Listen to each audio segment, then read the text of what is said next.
Why do so many smart people make bad decisions?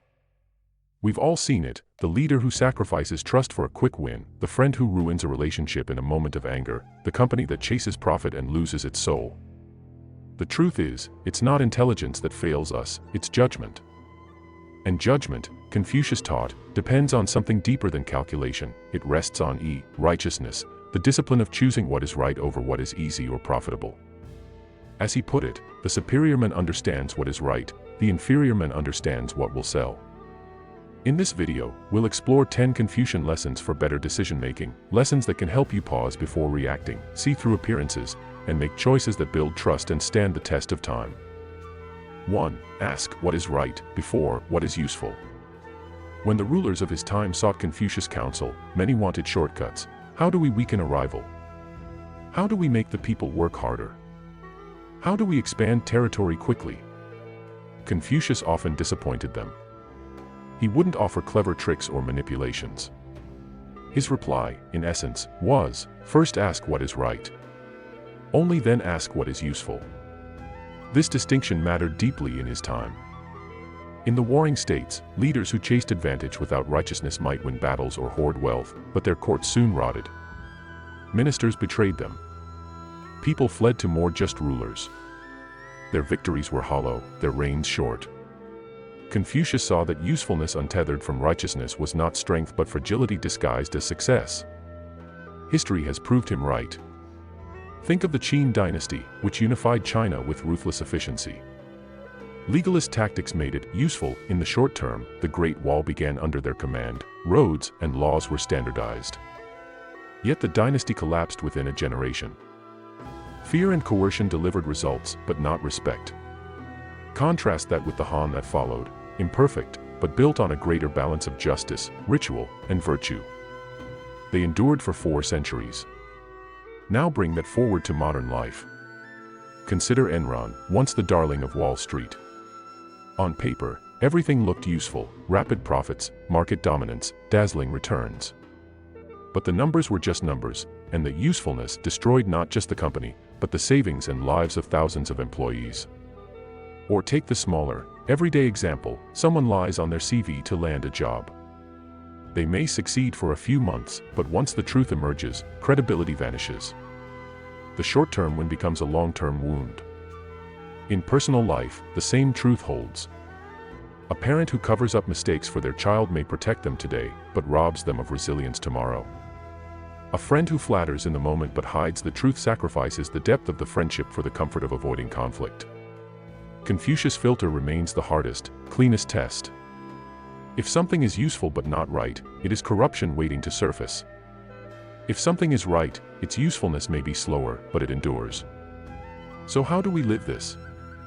Before making a decision, pause long enough to ask, would I still make this choice if everyone knew it? Does this serve justice, fairness, or human dignity? Am I building something others can trust tomorrow, or just winning today's advantage? Confucius was not against strategy or success. But he insisted that any gain detached from righteousness was not a gain at all. He reminds us that the quality of a life, or a nation, is not measured by how much was won quickly, but by whether what was built can stand when tested. 2. Don't decide in anger. One of Confucius' disciples once asked how to respond when insulted by others. Confucius gave an image, not a rule. Anger, he said, is like a swelling flood. Step into it too soon and the torrent sweeps away your footing. He knew that rashness destroys judgment. In his time, many rulers fell because of a single outburst. One duke executed a loyal minister in rage after hearing gossip, only to discover the man had been falsely accused. The court destabilized, trust evaporated, and the duke himself was later overthrown. The decision in the flood carried him away. Modern life offers countless echoes. A CEO loses their temper on social media, only to see the screenshot ricochet across the internet. A football manager explodes at a referee, gets sent off, and weakens their own team. Or on a smaller scale, the midnight email you regret in the morning, the text that ends a friendship you later wish you had kept. In almost every case, what anger promised as strength reveals itself as weakness once the tide recedes. Confucius' solution was simple, but not easy: do not decide until the waters settle. Delay is not cowardice, it is protection. He himself was known for pausing before replying to difficult questions. Observers said that his calm was not natural temperament but trained restraint.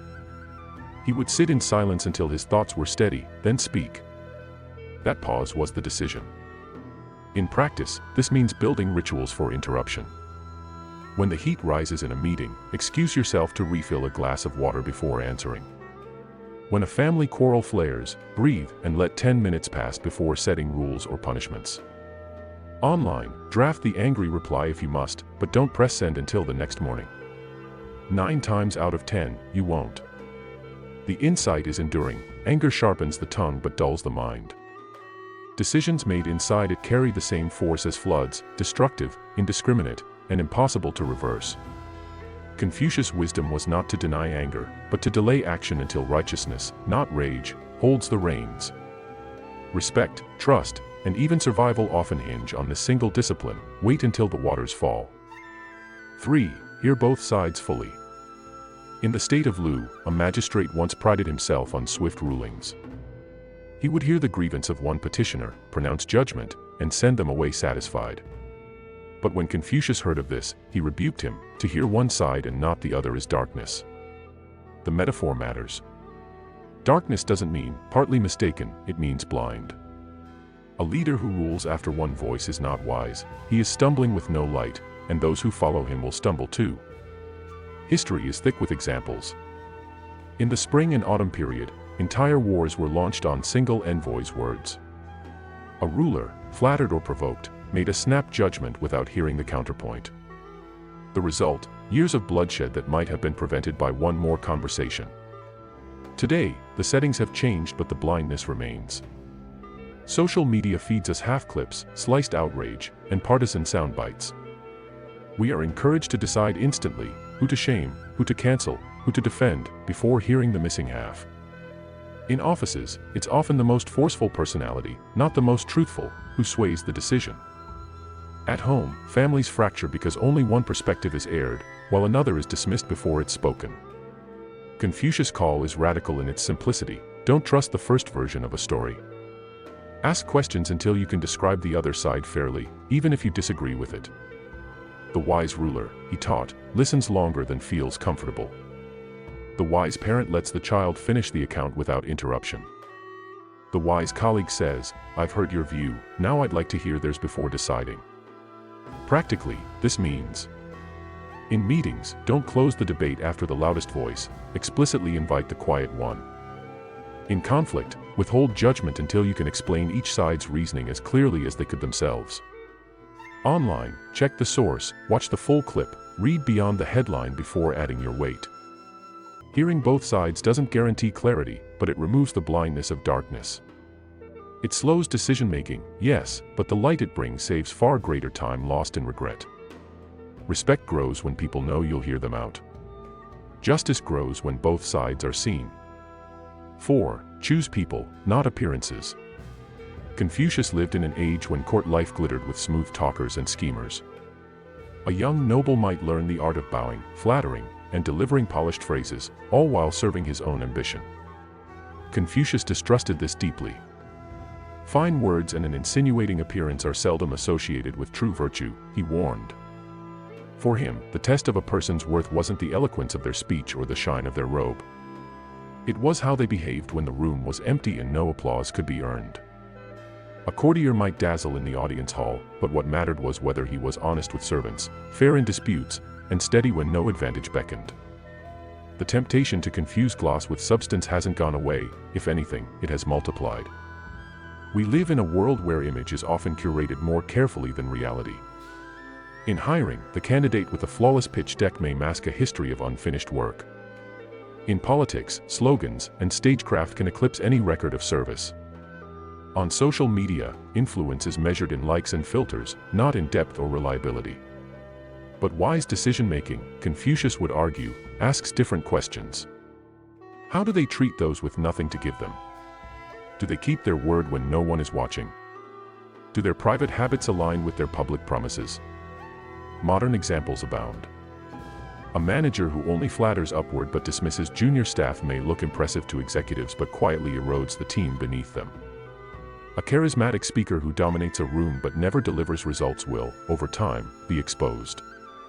Conversely, the quieter worker who consistently supports others, delivers on time, and holds to principle may never dazzle in a single moment, but their trustworthiness compounds into long-term authority. For families, the same principle applies. Parents sometimes praise the child who performs well in front of guests, while overlooking the one who consistently helps their siblings when no one is watching. Respect, Confucius reminds us, belongs to those who prove character in small, unseen ways. So the decision is this: don't choose by sheen, but by substance. Don't mistake eloquence for honesty, polish for principle, or charm for character. Appearances can dazzle for a season, character endures for a lifetime. The superior person, Confucius might say, is not fooled by the mask. They choose the person who has already shown who they are when the spotlight is off. 5. Test decisions against time. Confucius urged his disciples not to judge by words alone, but by patterns across years. He observed that the gentleman examines not only what a man says, but that in which he rests.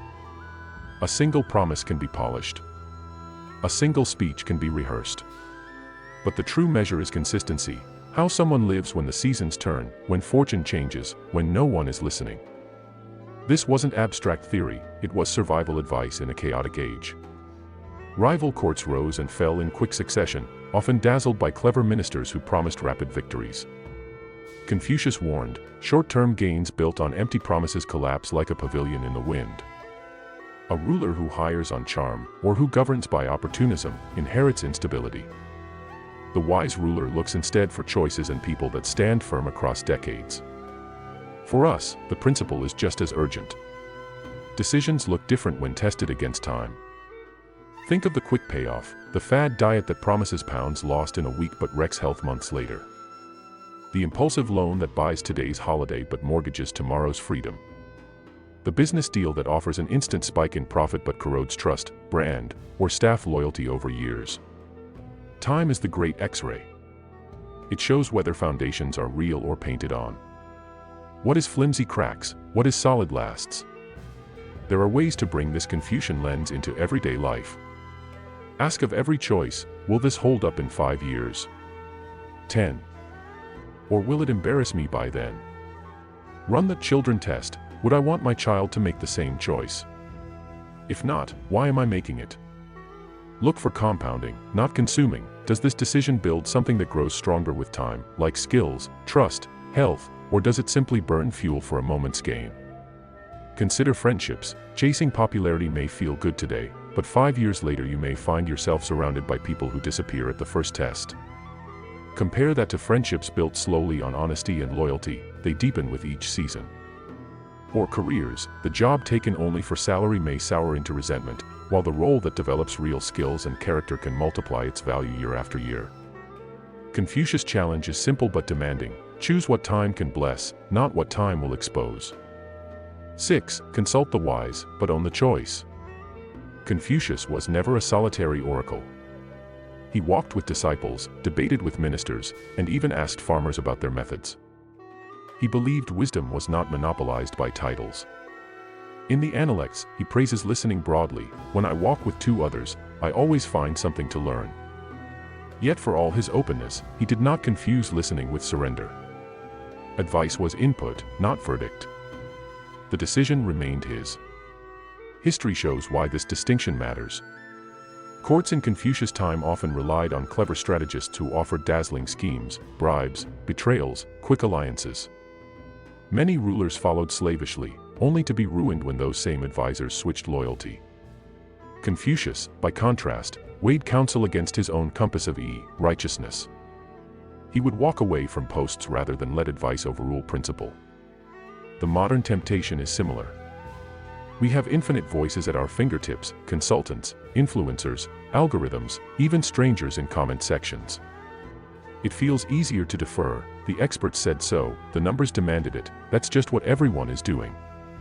But outsourcing your judgment erodes both respect and responsibility. When the decision backfires, no chorus of advisors can restore your credibility. Practical life gives us countless examples.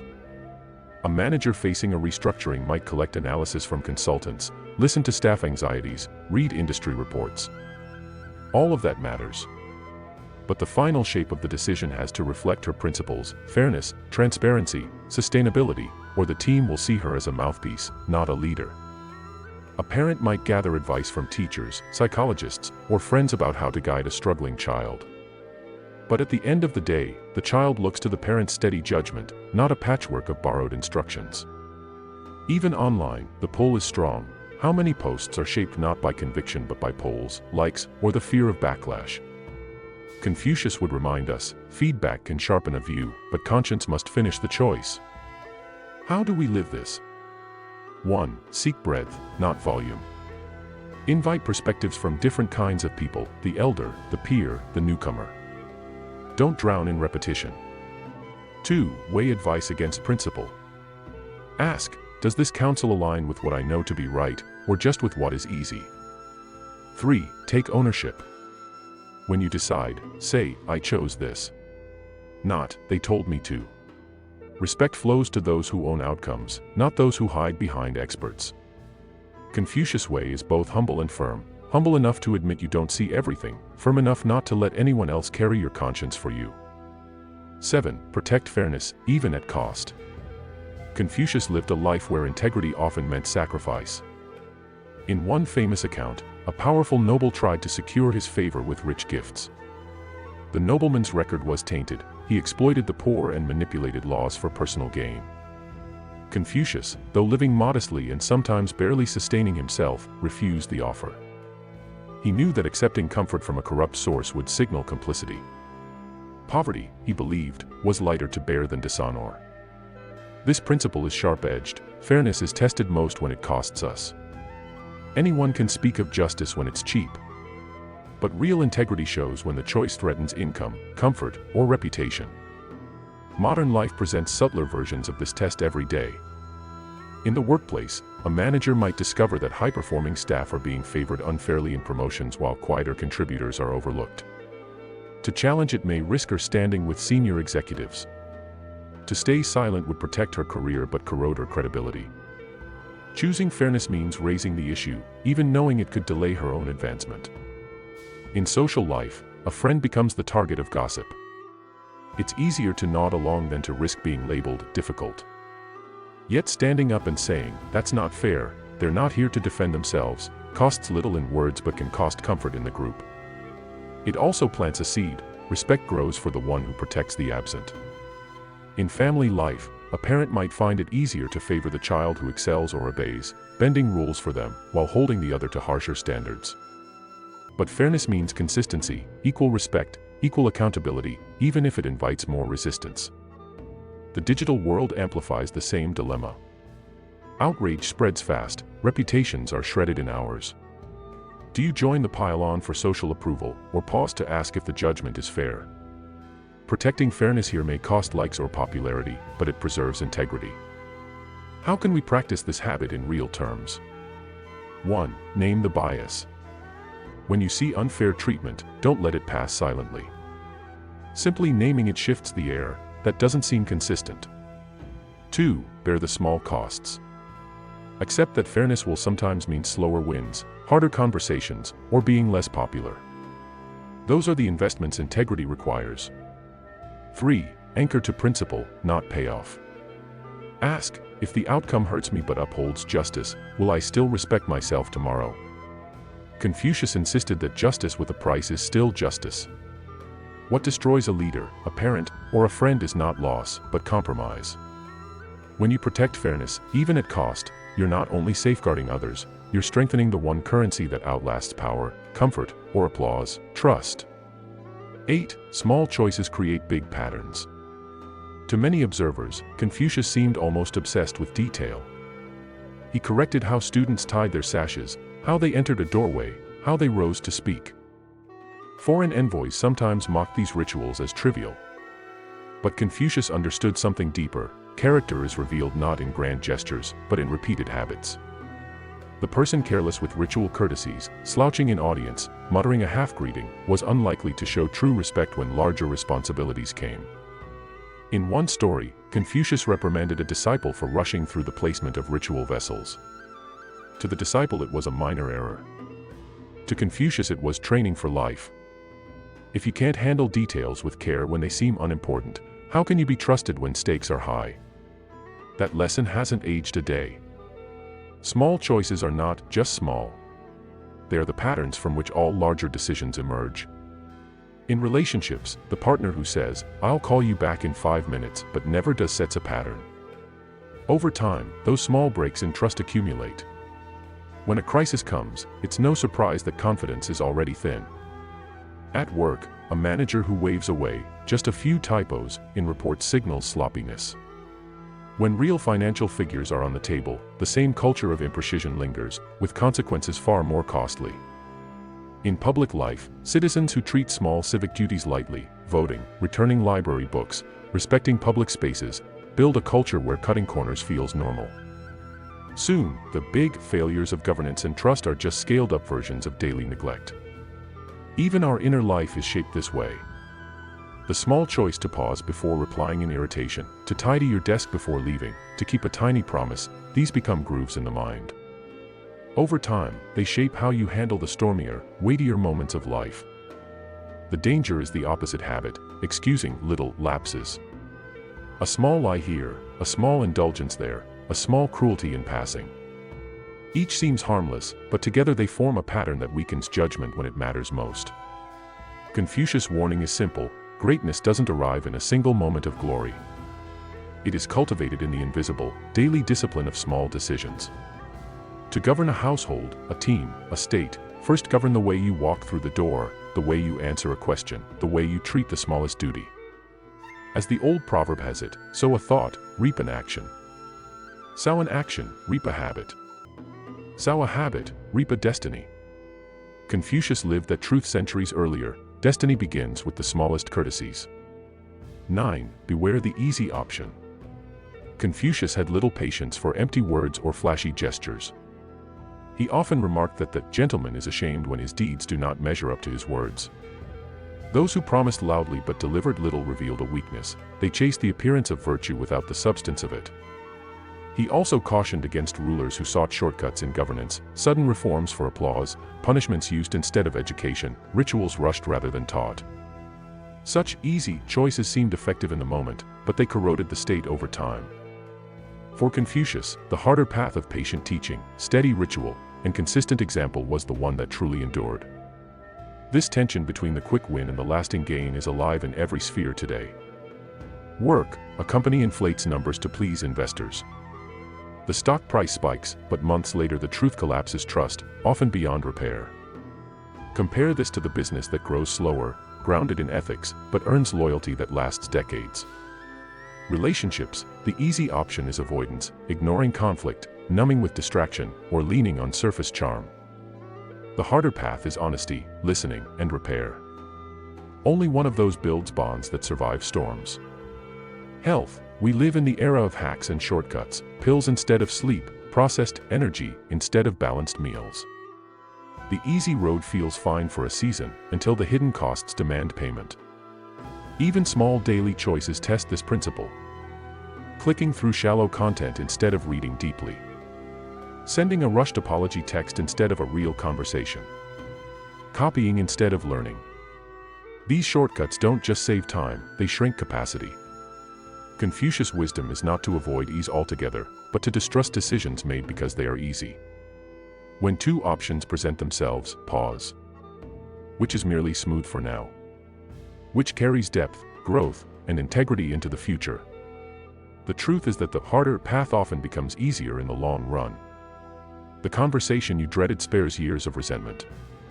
The discipline of practice unlocks real skill. The extra hour of preparation prevents a crisis later. What feels steep at first often levels out into solid ground. Respect and lasting success rarely come from chasing shortcuts. They come from choosing the path that builds strength rather than erodes it. As Confucius might say, better to walk a rough road that holds than to coast a smooth one that breaks beneath you. 10. Renovate daily. Perhaps the most radical part of Confucius' philosophy is his insistence that wisdom is never finished. He told his students, if you can one day renovate yourself, do so from day to day. Yes, daily renovation. This was a sharp contrast to the rulers of his age, many of whom believed once they held office, their authority was proof enough of virtue. Confucius turned that on its head. True authority was not a crown or a title, it was the willingness to correct yourself again and again. He lived this discipline personally. Accounts tell us that he would regularly pause to examine his conduct in 3 ways. Had he been loyal in his dealings, trustworthy in his words, and diligent in passing on what he had learned? If he found a gap, he didn't brood, he resolved to adjust the next day. The lesson is profound. Decision-making is not a one-time event but a continuous craft. Even the wisest stumble. The difference is that they treat mistakes as chisels, shaping them into better judgment. Modern life gives us endless places to apply this. Work, a manager makes a rushed decision that frustrates their team. Instead of doubling down, they admit it, ask for input, and refine the process. The team sees not weakness but integrity, someone willing to grow in public. Family, a parent loses their patience.